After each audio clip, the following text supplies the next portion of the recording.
بسم اللہ الرحمن الرحیم۔ السلام علیکم۔ حسد کا زہر بہت پرانے وقتوں کی بات ہے، جب لوگ قرآن پڑھتے بھی تھے اور اس پر عمل بھی کرتے تھے۔ اسی زمانے کے ایک گاؤں میں ایک عورت رہتی تھی جس کا نام زینب تھا۔ وہ قرآن پڑھنا جانتی تھی، نماز بھی کبھی کبھی پڑھ لیتی تھی، مگر اس کا دل حسد سے بھرا ہوا تھا۔ زینب کسی کو خوش نہیں دیکھ سکتی تھی۔ اگر کسی کے گھر میں سکون ہوتا، اگر کسی کی اولاد کامیاب ہو جاتی تو اس کے دل میں آگ لگ جاتی۔ وہ اکثر کہتی، یہ سب نعمتیں صرف مجھے ملنی چاہیے، دوسرے کیوں ہنسیں؟ ہنستے ہوئے لوگوں کو بھی پوچھنے بیٹھ جاتی کہ تم کیوں ہنس رہے ہو، اتنا کیوں خوش ہو؟ اس نے قرآن کو ترجمے سے پڑھا ہوا تھا۔ وہ جانتی تھی کہ قرآن میں صاف کہا گیا ہے، کیا یہ لوگ اس پر حسد کرتے ہیں جو اللہ نے اپنے فضل سے دوسروں کو دیا؟ مگر علم ہونے کے باوجود اس نے اپنے دل کو نہیں روکا۔ اس کو کسی پہ غصہ آتا تو اس کا دل کرتا کہ اس کو تباہ و برباد کر دے۔ وہ اپنے آپ کو روک نہیں پاتی تھی۔ اس کو سمجھ نہیں آتی تھی کہ وہ اس کا کیا حشر کرے۔ پھر ایک دن اس کے دماغ میں ایک جھماکہ ہوا۔ اس کو خیال آیا کہ کیوں نہ میں جادو کا سہارا لوں اور ان لوگوں کی عقل ٹھکانے لگا دوں۔ اب تو جگہ جگہ پہ بہت سارے عامل ہیں جن کو پیسے دے کر آپ بہت کچھ کروا سکتے ہو۔ اور پھر زینب نے خود تو کالا علم نہیں سیکھا، مگر وہ ان لوگوں کے پاس جانے لگی جو تعویذ اور عمل کے نام پر لوگوں کی زندگیاں برباد کرتے تھے۔ وہ پیسے دیتی، تعویذ لاتی اور دوسروں کے گھروں پر میں فساد کی نیت رکھتی۔ ایک دن اس کی آنکھوں کے سامنے سے ایک حدیث اور ایک آیت بھی گزری کہ رسول اللہ صلی اللہ علیہ وآلہ وسلم نے فرمایا، جو جادو کرے اور جو جادو کروائے دونوں ہم میں سے نہیں۔ اور قرآن میں واضح حکم ہے، جادوگر کبھی کامیاب نہیں ہوتا جہاں بھی جائے۔ لیکن اب اس کے دل پر مہر لگ چکی تھی۔ وہ ان باتوں سے بہت دور جا چکی تھی اور گمراہی کے اندھیروں کے راستوں پر چل پڑی تھی۔ اب وہ ایسی باتوں کو دل تک نہیں پہنچنے دیتی تھی۔ اس کا شوہر عبد الرحمن ایک نیک، پرہیزگار اور خوف خدا رکھنے والا انسان تھا۔ وہ کافی دنوں سے اس کی مشکوک حرکتیں دیکھ رہا تھا کہ کبھی کمرے میں بند ہونا، کبھی الٹے سیدھے الفاظ کا ورد کرنا۔ اسے شک ہوا اور اس نے اس کی مکمل نگرانی کی۔ تو اسے جب زینب کی سرگرمیوں کا اندازہ ہوا تو اس نے سختی سے نہیں بلکہ نرمی سے سمجھایا۔ اس نے کہا، زینب، یہ تم کن کاموں میں پڑ گئی ہو؟ تمہیں پتہ ہے جادو کرنے والا اور جادو کروانے والا دونوں جہنمی ہیں۔ تم نے تو قرآن کا ترجمہ بھی پڑھا ہوا ہے اور تم اچھی طرح جانتی ہو کہ اللہ تعالیٰ نے ان کاموں کی کتنی سخت سزا رکھی ہوئی ہے۔ خدا را ایسی حرکتیں مت کرو، قرآن پڑھنے والی ہو کر ایسے کام مت کرو۔ حسد انسان کو کافر بننے کے کنارے لے جاتا ہے۔ اللہ کی تقسیم پر راضی رہو ورنہ انجام بہت برا ہوگا۔ مگر زینب پر جیسے پردہ پڑا ہوا تھا۔ اسے عبد الرحمن کی باتیں بہت بری لگیں۔ وہ چیخ اٹھی۔ اس نے کہا، تم اپنے کام سے کام رکھو، میں کچھ نہیں کرتی، یہ سب جھوٹ ہے۔ عبد الرحمن چپ کر گیا اور بڑی تکلیف کے ساتھ اس کو دیکھتا گیا۔ انہی دنوں زینب کا ایک رشتہ دار عورت کے ساتھ بہت برا جھگڑا ہوا تھا۔ اس نے اس رشتہ دار عورت کے خلاف بہت برا عمل کروایا۔ اس عورت کے لیے گڈا بنوایا۔ اس گڈے کے لیے اس نے عامل کو اچھی خاصی رقم دی اور اس میں سوئیاں چبوئیں گئیں تاکہ وہ درد، بیماری اور تباہی کا شکار ہو جائے۔ چند ہی مہینوں میں اس عورت کا گھر اجڑ گیا۔ وہ بری طرح بیمار ہو گئی۔ ایک حادثے میں اس کے شوہر کا انتقال ہو گیا۔ بے شک زندگی اور موت اللہ کے ہاتھ میں ہے، کوئی کسی کو نہیں مار سکتا، لیکن اس انسان کا وقت آ گیا تھا اور بری قسمت سے وہ سب اس پر پڑ گیا۔ بچے یتیم ہو گئے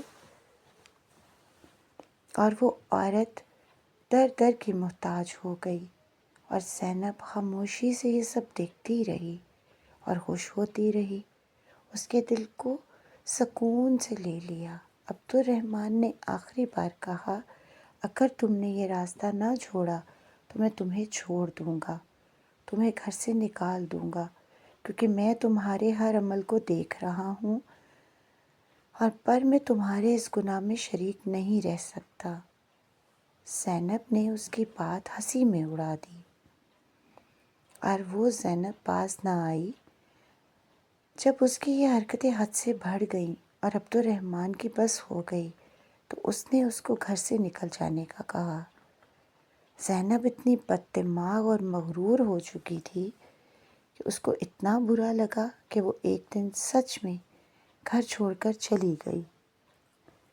کافی دور جا کر اس نے ایک کمرہ کرائے پر لے لیا اور وہاں اپنے آپ کو اللہ والی مشہور کر دیا۔ جادوگروں سے تعویذ لاتی، ڈبل قیمت پر لوگوں کو دیتی۔ اس کا کام چل پڑا تھا۔ لوگ اس پر بھروسہ کرتے اور اپنی مشکلات کا حل لے کر چلے جاتے۔ وہ یہ بھول گئی تھی کہ اس نے کس کے قہر کو آواز دے رہی ہے۔ بے شک اللہ کی رحمت اس کے غضب پر بھاری ہے، لیکن جب اس کا غضب آتا ہے تو دنیا کی کوئی طاقت آپ کو بچا نہیں سکتی۔ پھر یہی زینب کے ساتھ ہوا۔ اللہ کا قہر اس پر نازل ہوا کیونکہ وہ بھول چکی تھی کہ وہ دنیا میں خدا بنی بیٹھی ہے۔ اس کے اوپر 2 جہانوں کا بادشاہ ہے جو اپنے بندوں کے ساتھ زیادتی نہیں ہونے دیتا۔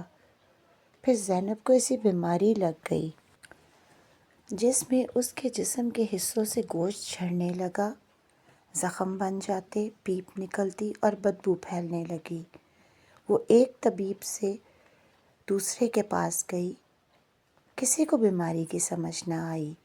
کسی نے کہا یہ عام مرض نہیں، اس کے جسم میں ہر وقت سوئیاں چبھنے جیسا درد رہتا، ایسا درد جو نیند بھی چھین لے اور عقل بھی۔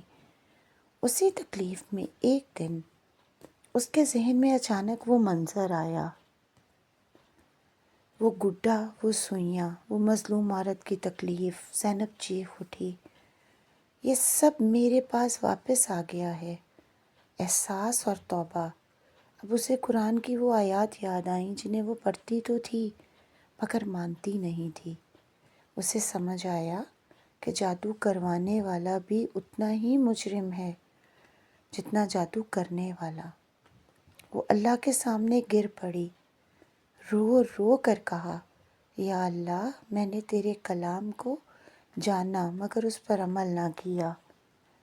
میں نے لوگوں کو دکھ دیا، آج وہی دکھ میرے جسم پر نازل ہو رہا ہے۔ لوگ اللہ واسطے اس کو کھانا دے جاتے۔ ایک دن اس نے اپنے ہمسایوں کو کہا کہ مجھے میرے خاوند کے پاس لے جاؤ۔ لوگ اس کو اس کے خاوند کے گھر لے گئے۔ وہ ایک خدا ترس اور نرم دل انسان تھا۔ زینب کو دیکھ کے اس حالت میں عبد الرحمن کی آنکھوں میں آنسو آ گئے۔ وہ رونے لگا۔ اس نے کہا، اللہ کی بندی، یہ تمہارے ساتھ کیا ہوا؟ وہ ہاتھ جوڑ کر اسے معافی مانگنے لگی۔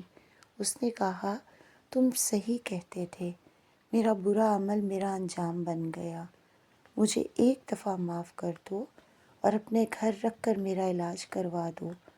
وہ کمزور، بیمار اور ٹوٹے ہوئے غرور کے ساتھ آئی تھی۔ عبد الرحمن نے کہا، میں نے تمہیں معاف کیا کیونکہ معاف کرنا میرے رب کی صفت ہے اور ہم اس کے بڑے ادنا اور کمزور بندے ہیں۔ میں تمہارا علاج کرواؤں گا مگر شرط یہ ہے کہ تم دل سے معافی مانگو گی، اور یاد رکھو اللہ کی تقسیم پر راضی ہونا سیکھو۔ حسد رزق کھا جاتا ہے، دل کو مردہ کر دیتا ہے۔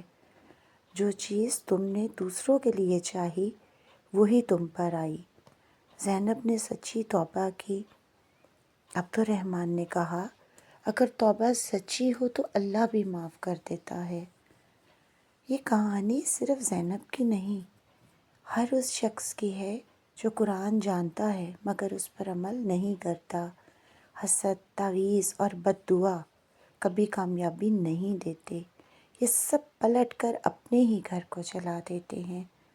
اللہ پاک ہم سب کو بھی نیک عمل کرنے کی توفیق عطا فرمائے اور قرآن پر بھی عمل کرنے کی توفیق فرمائے، آمین۔ اگر آپ کو یہ کہانی اچھی لگی ہو تو اپنی رائے کا اظہار کامنٹ میں ضرور کیجیے گا۔ اللہ پاک ہم سب کا حامی و ناصر ہو، آمین ثم آمین۔ جزاک اللہ۔